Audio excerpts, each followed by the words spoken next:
Why would anyone leave the state of nature in order to be part of a political community under a government? I mean, in the state of nature, I'm totally free. Nobody can tell me what to do.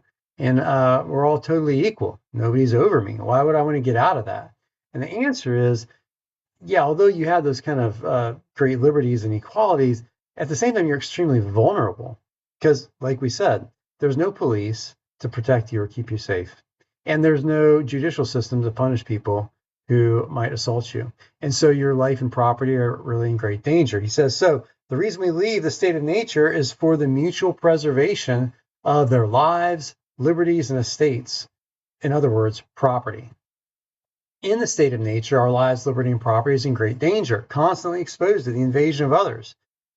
For all being kings as much as he, everybody's a king just as much as you in the state of nature, every man is equal, and the greater part of humanity are not strict observers of equity and justice. Most people are not, super conscientious about staying out of your stuff and staying out of your life. Therefore, the enjoyment of the property that each man has in this state of nature is very unsafe, very unsecure. So we want protection. And that's what motivates us to leave the state of nature and to join a political society. So what is a political society? Thank you for asking. It's a society where members have handed over their natural right and power of punishing offenses. They've given that into the hands of the community. So I am renouncing my right to punish people who break the law of nature. And I'm saying the community and its representatives will now do that. I won't do it. In other words, the police can take care of this, not me. The judicial system can take care of this, not me personally, because they're going to do a better job protecting all of us. Now, a political society, therefore, has the power to preserve the property of its members by means of these punishments. So we are in the same political community if we are under the same laws and the same enforcing government. Now, here's a really key point for John Locke. What makes you a member of a certain political community? What takes you out of the state of nature and makes you a member of a civic body? Locke says the only thing that can do that is your own consent. You must consent to be part of this political community. Otherwise, you're not. You're not bound by its laws or protected by its laws. It's up to you, your personal consent. Now, that raises a question, because I don't know about you, but for myself, nobody ever asked me whether I consented to be a member of my country, a citizen of my country. I was born into it. And so does that mean that actually I'm not really a member of this political society, that I'm not really obligated to obey its laws and not really a possessor of the rights and liberties which my state confers upon me? Well, it's not quite that simple, says Locke. There's actually two kinds of consent. There's what he calls express consent, which we could call explicit, and there's tacit consent. Explicit express consent is what makes you a full member of a political society, represented by its government officials and participating in its someone who's a participant in its political life. However, he acknowledges that most people have not given explicit consent to any government. However, tacit consent is another weaker kind of consent, and that occurs anytime that you are in the domains of any particular government, any particular country or state or municipality. Simply being there and enjoying the benefits of that territory and its laws is enough to constitute your tacit consent to those laws and to that government. Now, it doesn't make you a full member of that political society who has a right to participate in its political life and is represented by its government, but it does confer upon you an obligation to obey its laws as long as you enjoy the protection of those laws. So these are really interesting claims. I mean, one is that true that simply by being here and enjoying a certain legal regime and its benefits, that therefore you have consented somehow to it? I mean, what if you wake up in the morning and say, I reject the government that I'm under? I mean, it sounds like you've given an explicit denial of consent. Does that override your tacit consent that he thinks that you've given? Or what if you just never think about it one way or the other? You just live here. Does that really constitute you saying, well, yeah, I agree to follow these laws? It's debatable. And here's why this matters. If it's the case that Locke is right, that consent is necessary in order for us to be obligated to obey the laws of a government, and if he's wrong about tacit consent, that is, that's simply not real consent at all,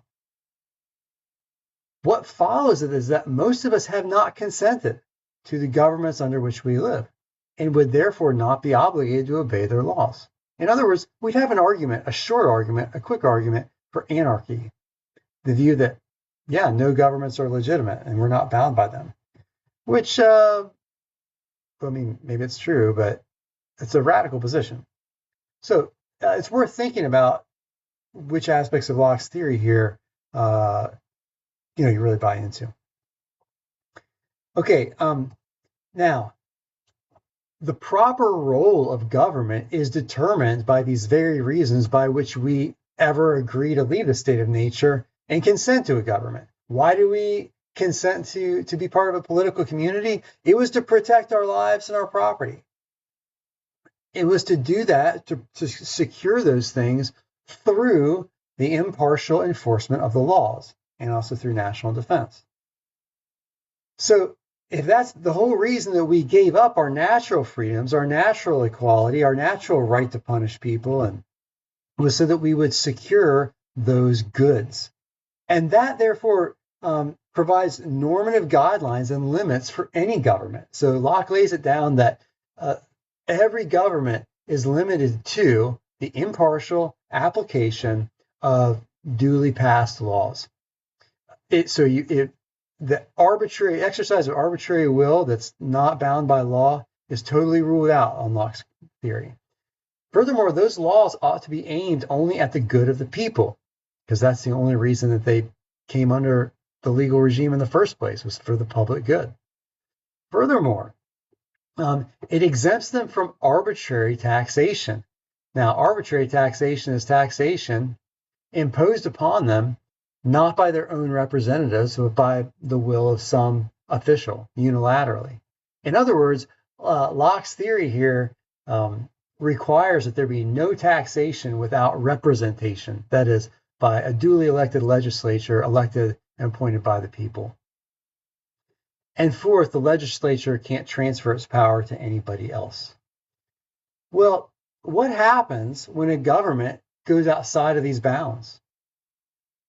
According to Locke's theory, it loses its legitimacy. It loses its moral authority and becomes liable to rightful resistance and revolution. So he says tyranny occurs. The definition of tyranny is this: it's the exercise of power not according to the established laws, but according to the ruler's personal will, and not for the purpose of preserving people's property, but usually for the ruler's own benefit. Tyranny, therefore, constitutes an attempt to enslave people. Why? Because a slave is, by definition, someone who is subject to the arbitrary will of another rather than to the equal application of the law. And of course, when you attempt to enslave someone, you're in a state of war with them, and you become a legitimate object of their attack, right? So the tyrant is a government official who's not following the law, who is therefore attempting to enslave people, and therefore is in a state of war with the people. And at that point, the tyrant ceases to be a legitimate magistrate, and the people can resist them if other legal recourse is not available to them. Now, there's a lot here to think about. If we give everybody the right to resist, if everybody has the right to resist, every time that someone treats them in an unlawful way, and there's no other legal recourse available, will that lead to some kind of chaos? Because every individual, every time they're wrong, can then rise up. Well, Locke thinks not. Locke thinks that even when you possess a right, a moral right to resist, it's not necessarily prudent to do so. If tyranny only affects a few individuals, they're probably not going to resist because they're going to lose. Their numbers are small enough. But if the act of tyranny affects the majority of the people, or is setting a very dangerous precedent that threatens all of them, then they very well may rise up, and it's the tyrant's own fault. It's not the people's fault if they do that.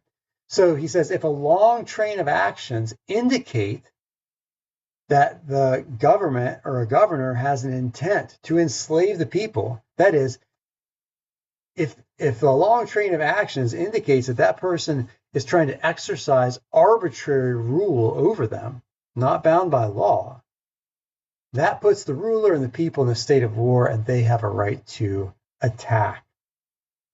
Now, that language about the long train is echoed by Thomas Jefferson in the Declaration of Independence, which is absolutely drawing heavily on, if not Locke's theory, which I think it is drawing on Locke's theory, substantially the same ideas floating around the air. So Locke's theory of government and his theory of resistance to tyrants has played a huge historical role in the American founding and shaping of our own ideas.